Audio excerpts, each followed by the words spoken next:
What's up, guys? Welcome back to my channel. Before we get into today's video, I can't speak apparently. Um, we have a break coming up, and this will be on Friday, which is New Year's, and it'll be at 7:30 p.m. CST.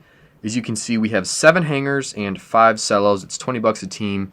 Within less than a day, we already have filled 13 spots, which is much faster than normal. This break could be a little cheaper if I was able to purchase them at retail, but I did have to pay aftermarket. You can't really find anything like this around me, so basically just have to break at what I can to cover my costs and make a little bit of profit. So if you guys are looking to break, all you got to do is go to the description, and my links are there. You head over to my website and you can buy your spots there. It's 20 bucks a spot, but if you buy 3 or more, it's 18 bucks per spot. So yeah, let's get into the video.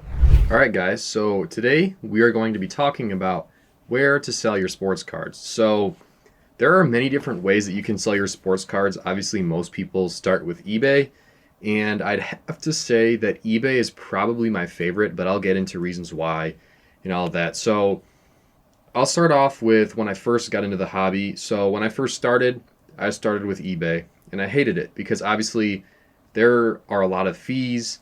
There's a lot of taxes and things like that, and it really takes a lot away from your profits. So I kind of hated eBay from the start, but I didn't realize how much of an advantage it actually gives you. So I kind of like moved away from eBay a bit and went to Mercari. And cards that I was selling were going for more than what they were on eBay, which was weird, which that only happened for a short amount of time, and then I couldn't sell anything even below eBay comps.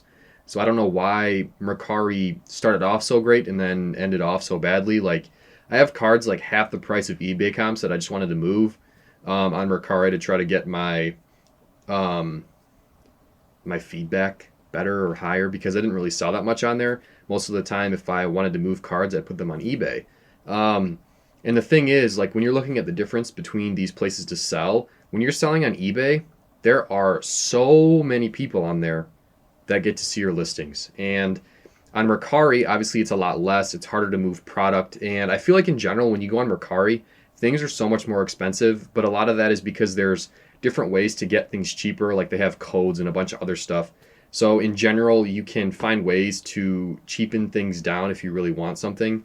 So that's why I liked being on there to start off. But then like it just takes so long to move cards because obviously it's just a smaller app. There's not as many sports card people on there. Like everybody knows eBay, and most of the time when we're going to buy cards, we're probably going to go to eBay because those are going to be the most competitive prices. You have way more cards to look through. Like if you're looking for a certain card and you can't find it anywhere, if you're going to find it anywhere, it's going to be on eBay. It's just eBay has everything. Um, Other things that you can do is you can go on like Instagram and Twitter. But on both of those as well, it's extremely difficult to sell on there, even if your cards are well below comps as well. I've sold things on Twitter before, well under comps, because you don't have those same fees. Like before on eBay, when eBay and PayPal were together, you had an eBay fee, you had a PayPal fee, and you had to pay for your own shipping.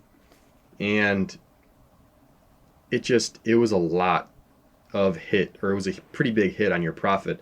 So it was just kind of like, all right, this kind of sucks. So then I started selling on Twitter. It worked a little bit, but then everybody on there, like you sell a card that's well below comps and they will try to counter that. And it's like, all right, this is my lowest price, and they still try to counter it. And that to me was just kind of annoying. So I stopped selling on there. I've not tried to sell on Instagram because Instagram is the same way. Everybody just wants to buy everything extremely cheap. And there are some good places to buy on Twitter, but in general, like even if you're well below comps, people are still gonna nickel and dime you just trying to get that price down, um, which I found extremely annoying. Just because like if I'm trying to move these cards and I have these people giving me these horrible offers and things like that, it's like what's the point? And the cards generally don't move. Like I was trying to sell Talon Horton Tucker, and at this point his cards were really expensive. I was selling his silver mosaic for 25 bucks and it just sold for 50 and his prices have went down. I sold it for 50 on eBay. So it's like why even back then when the prices were even higher, if I put it up for 25, I was just like, okay, I'm going to move this. I bought it for like $4. I'm just going to get my profit and get out. But I ended up making more on eBay even though its prices have gone down because it's just so hard to move things on Twitter. It's like people think that if you go to buy on Twitter that you can get cards for like a quarter of the price of eBay comps, which is kind of insane. And I also was trying to sell 8 Talon Horton Tucker rookies, and they were going, it was the select rookies. Comps were around like $15 a piece, and I was selling them for $9 a piece, 9 or $10 a piece. So obviously well below, and there were 8 cards. So this was a pretty big lot for much cheaper than what you could get it on eBay, and people still didn't want to buy it. But this has happened with like any card that I've tried to sell, which is kind of insane. So those do work, and you can get things for cheap. Just if you're buying, but selling is really difficult. Yeah, it's kind of, you just kind of got to test it out and see how it works for you.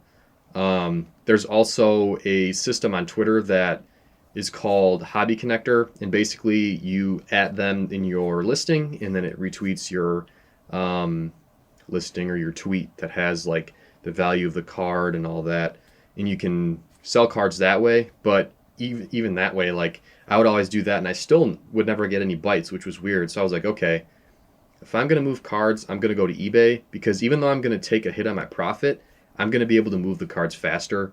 And I don't want to be stuck with cards that are going to possibly go down in value. Or if there's a card that I just want to move, I'm going to take it to eBay. And before I get into like more things about eBay, another option is Discord, which I know a lot of you guys are probably in Discords. There's a lot of buying and selling there, but there too, people are going to try to get your prices really, really low. You're still going to find good people, obviously, but in general, it's just not as efficient as trying to sell on eBay if you really want to move something. If you're not really like dead set on, I need to move this now, then I'd say, yeah, you're fine. Go ahead and sell on Twitter or whatever you want to do, or Discord or Instagram, Mercari, anything like that. But if you want to move cards, go to eBay. There's way more eyes. There's a bunch of different tools. And now I'll talk a little bit more about eBay. So basically, especially with breaking, I want to move my cards, or I want to move my listings quickly, because, for example, this Friday, I have a Prism football break that I told you guys about before I started getting into the actual video, or the content of the video. And I need to sell these spots before Friday. So for me to be able to do that, I put promotion on the listings. It just says promote a listing. You click promote and you put in a percentage, however much you want to pay. Obviously, if you put in a higher percentage, like let's say like 7%, it's going to get more eyes than if you were to put like 4. And that has really helped out a lot. Obviously, you're going to be paying a little bit off of that listing, and you have the eBay fee still. But in general, like, I'd rather sell the spot at a discounted price or less than what I would on my site, just to make sure that I can at least sell the spots. Because one of the things that kind of hurt a little bit financially starting out with breaking was I couldn't fill the breaks. And that's when eBay came into play. So I started selling spots on eBay using promoted listings, and that's helped a ton. So I would definitely use eBay. Like if you have a card that you need to sell now, like if somebody gets hurt, or like you're like, okay, I need to get this card off my hands. This guy is as high as I'm comfortable with holding. I'm going to sell him and make my money. If you want to move a card really quickly, promote your listing. That's the best thing that you can do. And I love using promoted listings, because sometimes I do it just because what? I'm going to pay $1, but it's going to sell quicker. Like, I don't see a downside to that, especially for breaks when I need things sold by a certain time. It's absolutely perfect. And you're already getting so many more eyes on your listings on eBay as it is, just because there's such a large number of people who use eBay to buy and sell cards.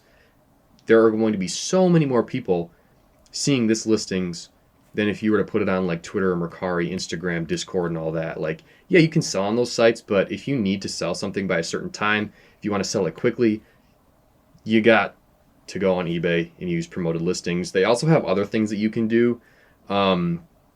Like you can have like bold titles and like big pictures and stuff like that. But I just promote my listings. It's really simple. It's also cheaper than getting those like bold titles and all that other stuff. I don't think that's really necessary, but I definitely recommend promoted listings. That has saved my butt a whole lot. Even this last break, we only had 3 spots. Maybe it was a little bit more than that, like maybe 5 or 6 spots that we filled from eBay, but it was only 3 people because they bought like 2, 2, and 1, I think. So it should be 5. But definitely eBay's the way to go if you want to move cards. And the protection that's the one thing that you have to be careful on, because people will get a card, say that it dropped in value, and then return it and things like that, which I've never ran into anything like that, but you don't want to hurt your reputation on eBay because then people don't want to buy from you and things like that. Like I had a guy, he bought into one of my breaks, he gave me negative feedback and said that he didn't get what he ordered, even though I sent him the cards that he got from his team, and I sent him extra cards because I always send extra cards with my breaks.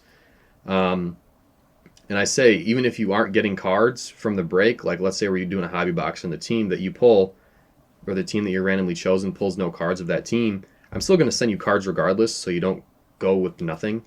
And this person in particular did get cards, and I threw in extra cards, but obviously if people are not happy with their purchase, they can lie and give you negative feedback. They'll get their money back from eBay and things like that. So it's kind of ridiculous that way.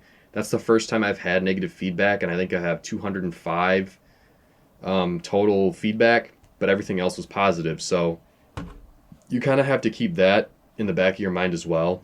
Yeah, I think I'm going to end the video here. There's really not much else to talk about. These are just the places that I recommend, places that I have had experience with, and places that I just will probably be sticking with, like eBay, for my entire time with cards. So I hope you guys enjoyed this video, and I'll see you in the next one.